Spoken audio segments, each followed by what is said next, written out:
cats can be very reluctant to go into their carrier. The best scenario is to teach them not to be anxious about the carrier, but instead value it as a safe place that they can enjoy being in. However, there may be times when you have to get a cat in the carrier and it has not yet been trained to go in there voluntarily.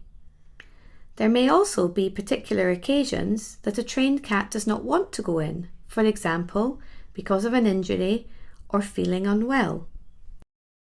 In both of these instances, you need to place the cat in the carrier gently but swiftly.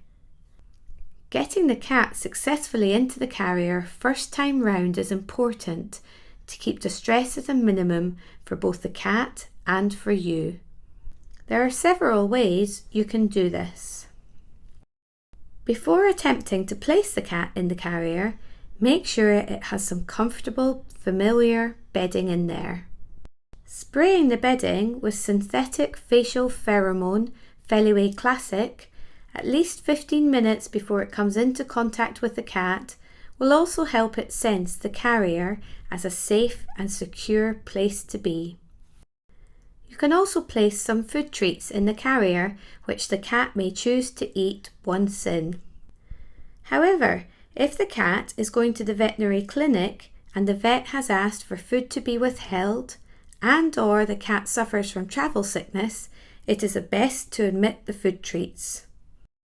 Having the right kind of carrier can make the job of placing the cat in it much easier. A carrier with a large top-loading entry point makes the job much easier, but it is also possible to place a cat through a floor-level entry point.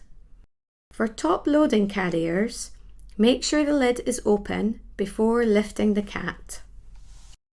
Use both hands to gently but firmly hold all 4 limbs together to prevent the cat struggling and using its legs as brakes against the carrier. Gently direct the cat towards the carrier entrance and lower it down into the carrier. Having its head slightly lower than its body can make some cats less likely to resist going in.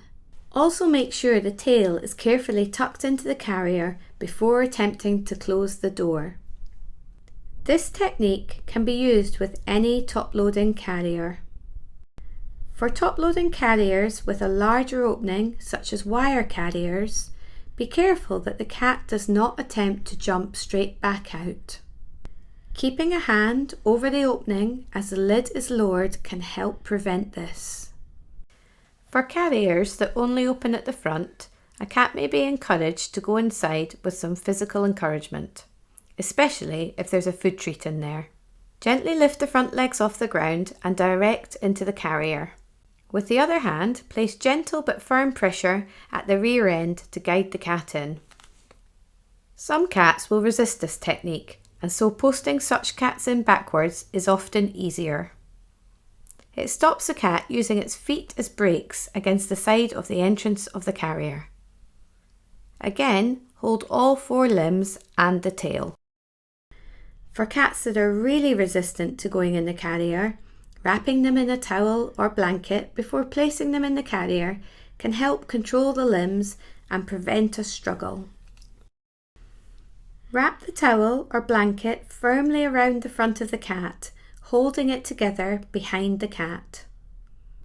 It may be safer to leave the towel or blanket in with the cat than try to get it out and risk the cat escaping or causing you injury. If the cat appears uncomfortable while in the carrier, cover the sides of the carrier with a blanket to help calm the cat. If it still appears fearful or anxious, you can completely cover the carrier.